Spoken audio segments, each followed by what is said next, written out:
우리는 지난주 강해 말씀에서 은혜 안에서 자족하는 삶이 무엇인지를 확인했습니다.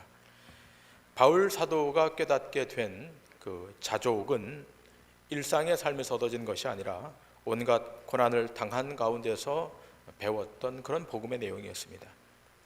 여러분, 고린도후서 11장을 보시면 그 복음의 일꾼으로 그 복음을 전하다가 고초를 당했던 바울의 스토리가 나옵니다.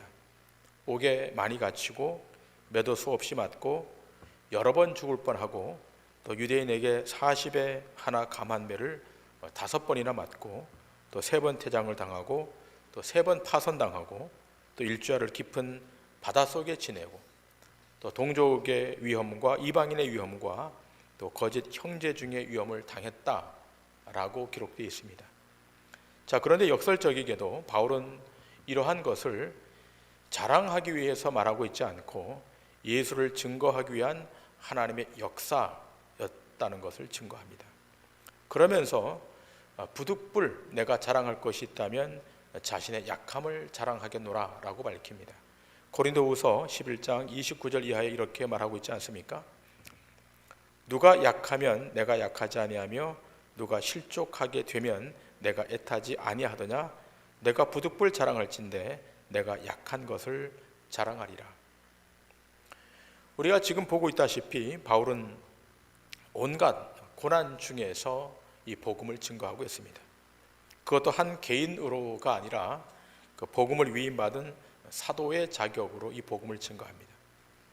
그런데 의문이 드는 것은 지금 사도의 자격으로 이 복음을 전하고 있는데, 자, 그렇다면 하나님이 좀 도와주셔서 어려움이 조금 더 이렇게 약화되어야 되는데 가만히 들여다보면 오히려 더 악화되어 가는 것 같습니다.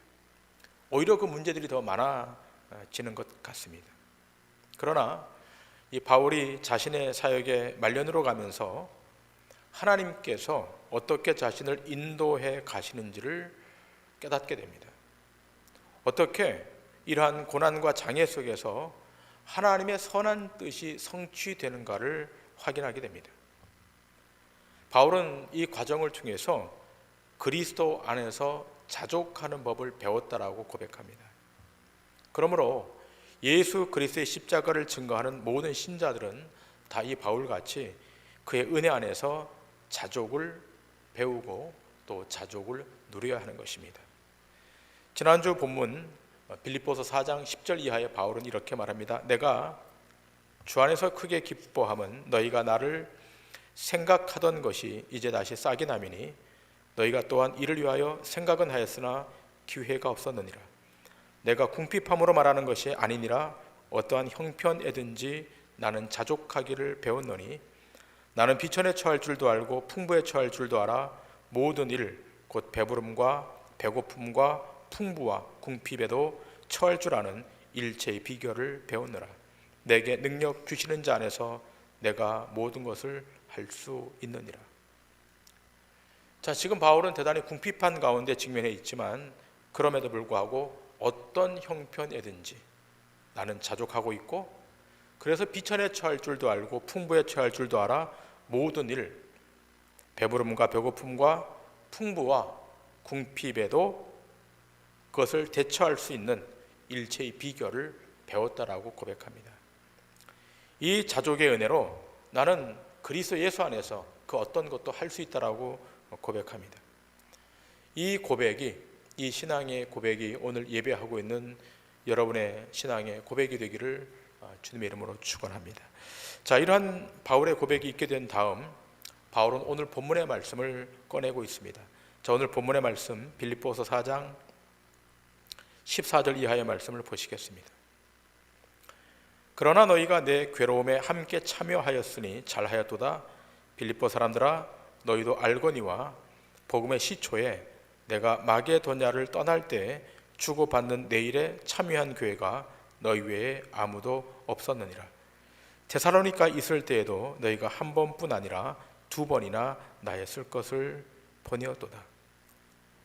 자, 지금 바울은 자신이 큰 고통을 당하고 있을 때 자신에게 도움을 주었던 교회, 이 빌립보 교회가 자신에게 큰 은혜를 베풀었다라고 증거합니다.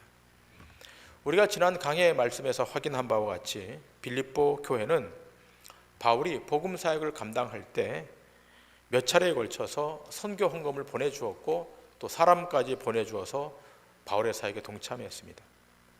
그리고 지금 바울이 밝히고 있는 바와 같이 바울이 개척했던 그 당시 많은 교회들이 있었지만 정작 바울이 이렇게 고통당하고 있을 때 바울을 도운 교회는 이 빌립보 교회밖에 없었음을 바울은 말하고 있습니다. 자, 그러면서 바울은 이렇게 메시지를 이어갑니다. 17절과 18절입니다. 내가 선물을 구함이 아니요 오직 너희에게 유익하도록 풍성한 열매를 구함이라.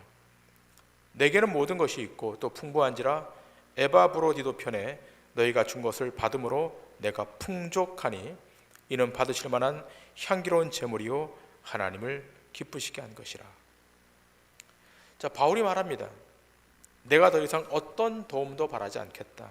다만 너희에게 유익하도록 풍성한 열매가 너희 인생 가운데 결실되도록 내가 기도하겠다 그럽니다. 자, 그러면서 바울은 다시 자족의 이야기를 꺼냅니다. 자, 본문 18절에 이렇게 기록되어 있습니다. 그 중간을 보시면 본문 18절 중간에 보면 바울은 빌립보 성도들에게 이렇게 말합니다. 내가 풍족하니 이는 받으실 만한 향기로운 제물이요 하나님을 기쁘시게 한 것이라. 자, 그런데 가만히 생각해 보시길 바랍니다. 옥에 갇혀있는 사도 바울, 옥에 갇혀있는 사람이 무엇이 풍족하고 무엇이 기쁘겠습니까?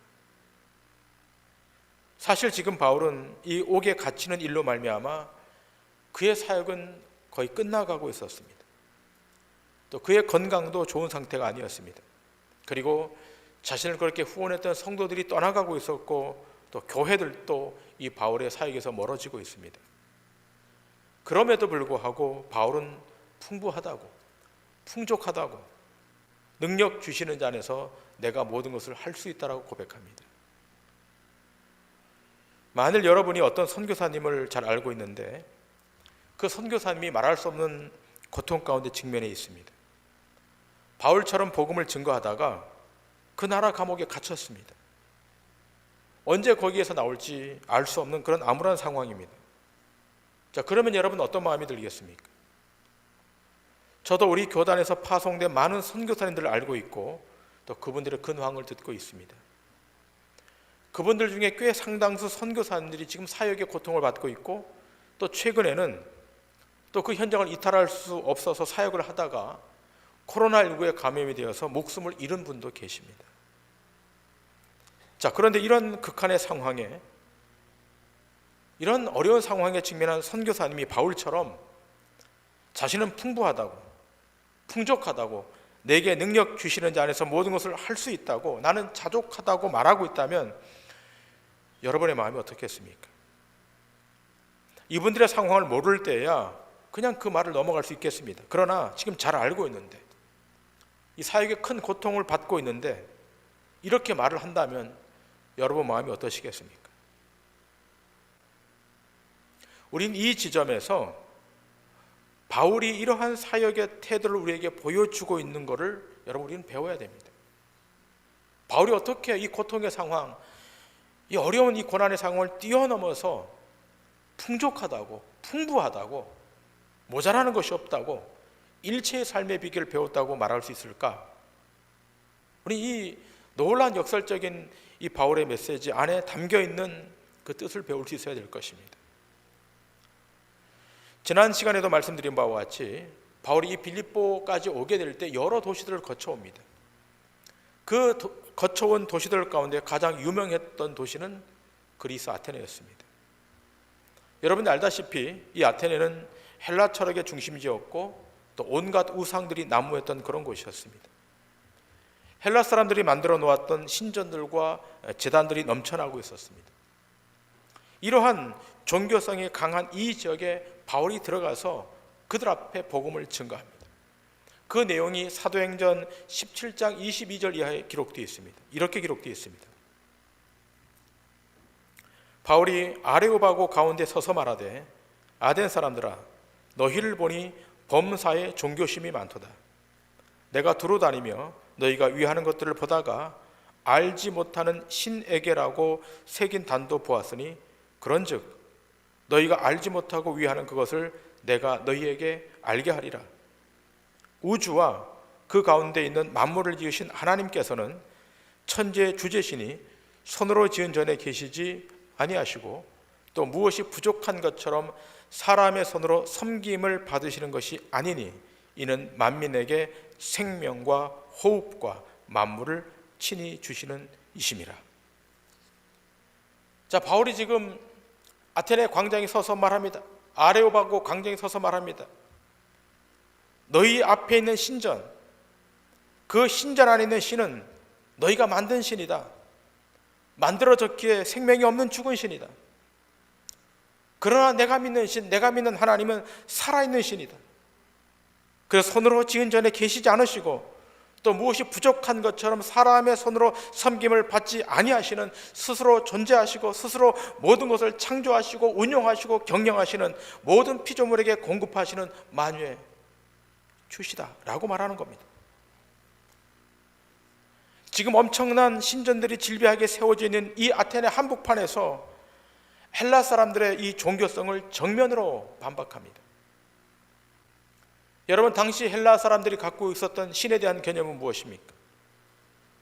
그 신은 뭔가를 받을 때만, 인간으로부터 뭔가를 받을 때만 뭔가를 부여하는, 다시 말하면 인간이 지극정성으로 빌고 뭔가를 바칠 때만 그 복을 내려주는, 그렇게 하지 아니하면 해와 악을 끼치는 그런 신이었습니다.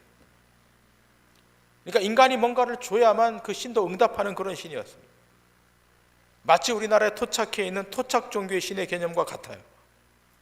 치성을 드릴 때만 움직이는 신, 그 사람이 그 신 앞에 가서 정한수라도 한 그릇 떠다 놓고 정성을 바쳐야 그 신이 응답하는 신,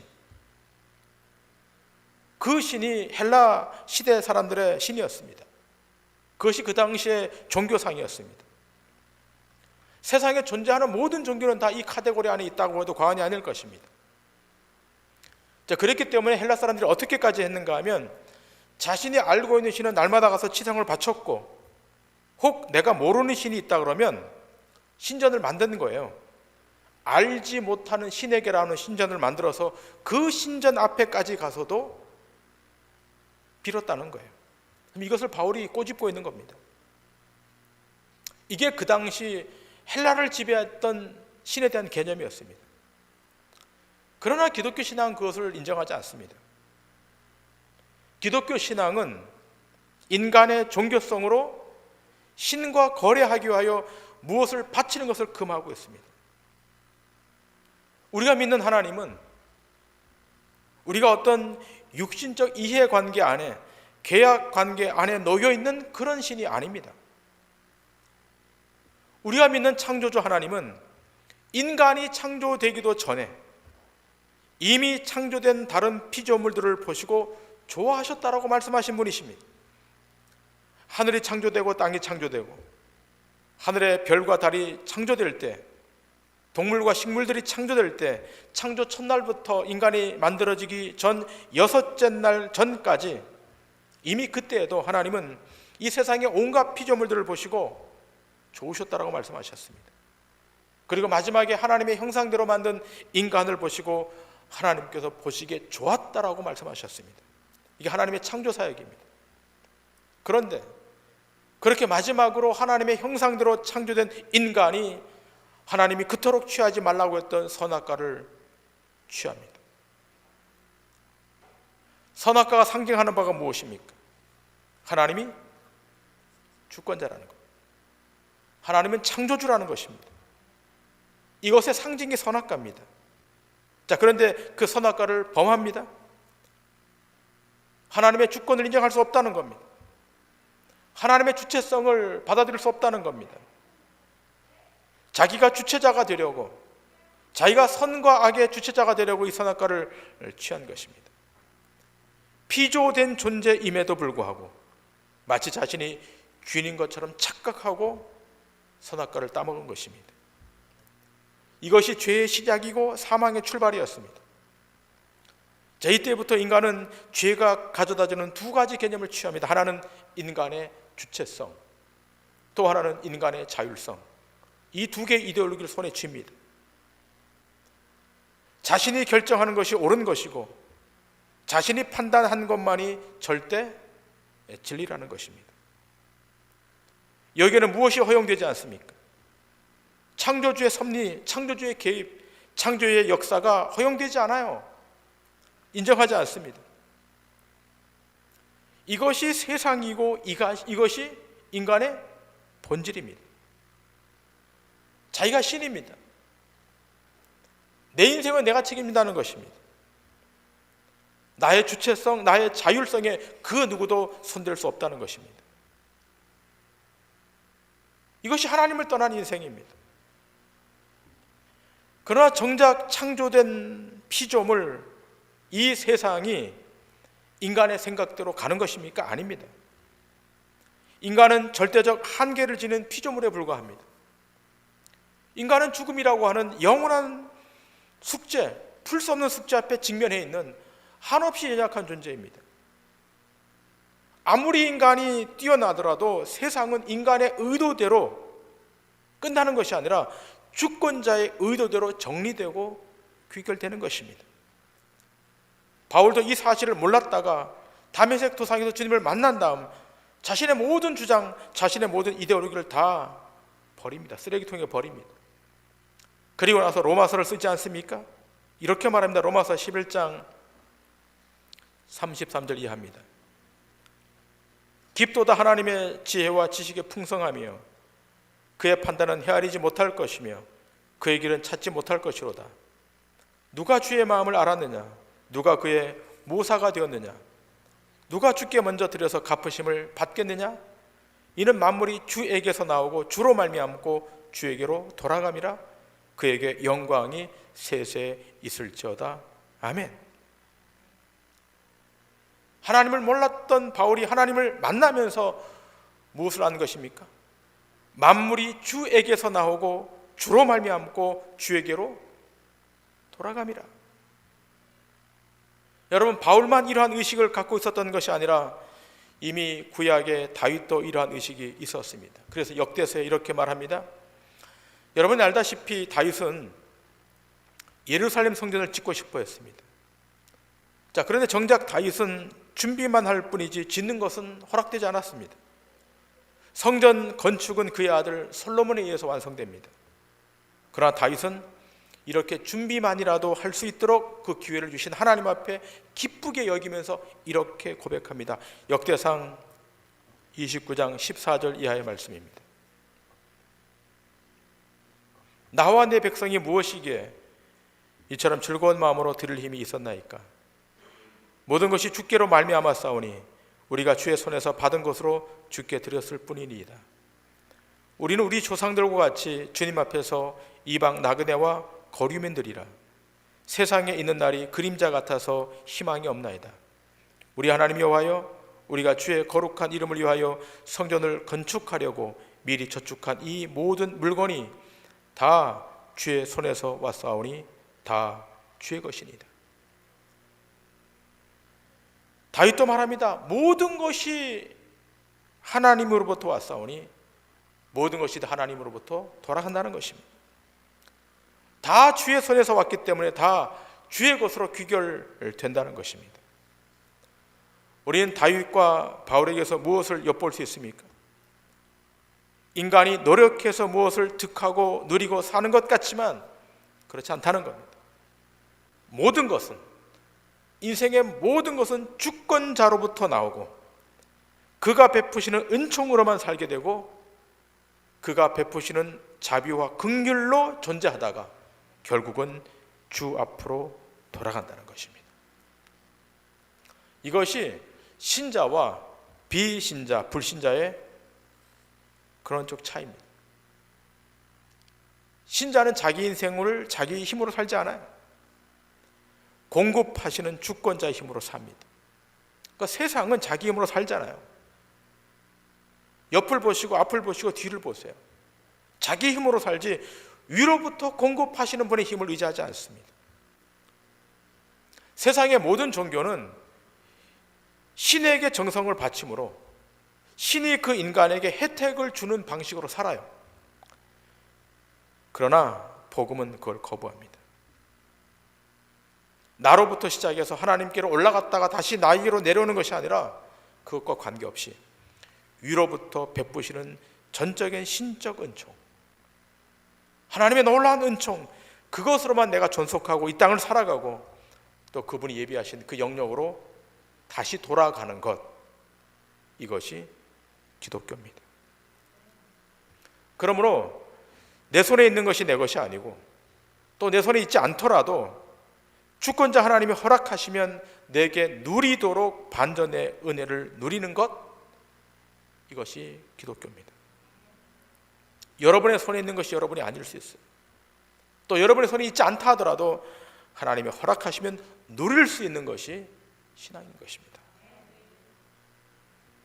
여러분 생각해 보세요. 지금 일생을 복음 사역을 하다가 헌신하다가 지금 이 말년에 가게 된 곳은 감옥이에요. 얼마나 비참합니까? 일생을 하나님 앞에 헌신했는데 그가 정작 갇히는 곳은 감옥이에요. 이 감옥은 지금 우리가 알고 있는 현대식 감옥이 아니에요. 여기 파일이 올라오겠지만 토굴로 만들어진, 돌로 만들어진 그런 깊은 감옥입니다. 아주 열악한 환경입니다. 여러분, 이런 감옥에 갇혀있는 바울에게 무엇이 만족스러울 것이 있고 무엇이 풍성할 것이 있겠습니까? 무엇이 자족할 만한 거리가 있겠습니까? 그런데 바울은 이렇게 말하잖아요. 빌립보서 4장 19절 이렇게 말합니다. 나의 하나님이 그리스도 예수 안에서 영광 가운데 그 풍성한 대로 너희 모든 쓸 것을 채우시리라. 바울은 이것을 경험한 거예요. 고난 중에 있지만, 감옥에 갇혀 있지만 나의 하나님이 그리스도 예수 안에서 영광 가운데 그 풍성한 대로 넘치도록 너희 모든 것을 채운다. 나에게 채웠고 너희들에게 채울 것이다. 여러분, 지금 빌립보는 마게도냐 지역의 첫 교회입니다. 개척교회 수준입니다. 그리고 빌립보 교회 안에도 해결해야 될 문제들이 산적해 있었습니다. 그럼에도 불구하고 바울의 선교 사역이 중단하지 않도록 이들은 헌금을 했던 거예요. 힘을 다해 도왔던 거예요. 바울이 세웠던 대부분의 교회들이 바울의 이 어려움을 방관하고 있을 때 이 빌립보 교회만큼은 마음을 나누었고 물질을 나누었습니다. 우리가 알다시피 당시 가장 교세가 컸던 교회는 예루살렘 교회였습니다. 그러나 예루살렘 교회가 극심한 분쟁에 휘말리고 또 로마의 박해가 시작되자 거의 사역의 기능을 상실해 버립니다. 그러나 이방의 한 지역에 세워진 이 마게도냐에 세워졌던 이 빌립보 교회, 숱한 어려움이 있었지만 그럼에도 불구하고 힘을 다해 이 사역을 도왔어요. 여러분, 무엇이 이것을 가능하게 했겠습니까? 아무리 들여다봐도 가능할 수 없는 상황인데 이것이 가능했다고 하는 것은 그 답을 하나로 찾을 수 있는 겁니다. 인생의 모든 부유함과 풍성함을 누리게 되는 것은 오직 위로부터 오는 하나님의 은총, 하나님의 은혜, 이것이었다는 겁니다. 은혜가 지배하는 교회, 그 은혜가 지배하는 개인, 그럼 없어도 부유한 것입니다. 그래서 바울은 자기 제자 디모데에게 이렇게 편지하지 않습니까? 디모데전서 1장 14절에 이렇게 증거합니다. 우리 주의 은혜가 그리스도 예수 안에 있는 믿음과 사랑과 함께 넘치도록 풍성하였도다. 그냥 은혜가 있는 것이 아니라 어떻게 해요? 넘치도록 풍성했다. 넘쳤다는 겁니다. 넘쳐서 주체할 수 없는 거예요. 여러분과 저의 삶이 진정으로 풍성해지기를 원하십니까? 오늘 말씀의 제목처럼 우리의 삶이 끝날 때까지 풍성히 채워지기를 원합니까? 그렇다면 하늘로부터 부어지는 그 은혜, 그의 부요함의 은총을 날마다 구하셔야 됩니다. 여러분, 기억하실 것은 세상의 그 무엇으로도 우리의 부족함, 우리의 부실함은 메꿔질 수 없다는 겁니다. 세상의 그 어떤 것으로도 우리의 이 가람은 해결될 수 없습니다. 바울은 고린도 후서를 쓰면서 고린도 교회 이렇게 말합니다. 두 개의 구절을 보시겠습니다. 고린도후서 6장 10절입니다. 무명한 자 같으나 유명한 자요, 죽은 자 같으나 보라, 우리가 살아있고 징계를 받는 자 같으나 죽임을 당하지 아니하고, 근심하는 자 같으나 항상 기뻐하고, 가난한 자 같으나 많은 사람을 부요하게 하고, 아무것도 없는 자 같으나 모든 것을 가진 자로다. 여러분, 세상적 기준으로 볼 때 바울은 실패하지 않았습니까? 감옥에 갇혀 있는 바울이 무엇을 성공한 것입니까? 세상적인 관점으로 볼 때 바울은 이름이 없는 무명한 자입니다. 근데 무명하지 않다 그럽니다. 유명하다 그럽니다. 이제 곧 죽음을 기다리는 사람인데 뭐라고 이야기하는 건 죽은 자 같으나 살아있다라고 말합니다. 근심하는 자 같으나 항상 기뻐하다고 말하고 있습니다. 가난한 자 같으나 많은 사람을 부요하게 하고, 아무것도 없는 자 같으나 모든 것을 다 가졌다고 고백합니다. 어떻게 이런 역설적인 신앙의 고백이 가능합니까? 위로부터 오는 하늘의 은혜, 자비와 긍휼, 이것으로 채웠던 것입니다. 바울은 고린도후서 8장 9절에서 이렇게 말합니다. 우리 주 예수 그리스도의 은혜를 너희가 알거니와 부요하게 하신 이로써 너희를 위하여 가난하게 되심은 그의 가난함으로 말미암아 너희를 부요하게 하려 하심이라. 무엇을 말하는 것입니까? 신자가 정말로 부요해지려면 그리스도, 예수 그리스도 우리 가운데 오셔야 된다는 겁니다. 그분으로만 우리의 가난함을 해결할 수 있는 겁니다. 그분으로만 정말 기뻐할 수 있고, 정말 즐거워할 수 있고, 정말 만족해 할 수 있다는 것입니다. 자신을 비워 십자가에 죽기까지 복종하신 예수 그리스도, 그분이 십자가로부터 흘러내려 보내주시는 그 은총을 우리가 공급받을 때만 우린 자유하게 되고 해방하게 되고 기뻐할 수 있다는 것입니다. 여러분에게 다시 부탁드리지만 세상의 부요를 부요라 여기지 마시고 그걸 달라고 애쓰지 마십시오.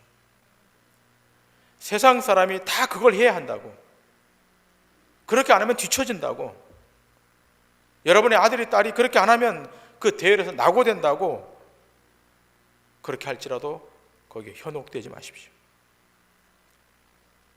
은혜 안에서 풍성해지고 은혜 안에서 강해지는 법을 가르치십시오.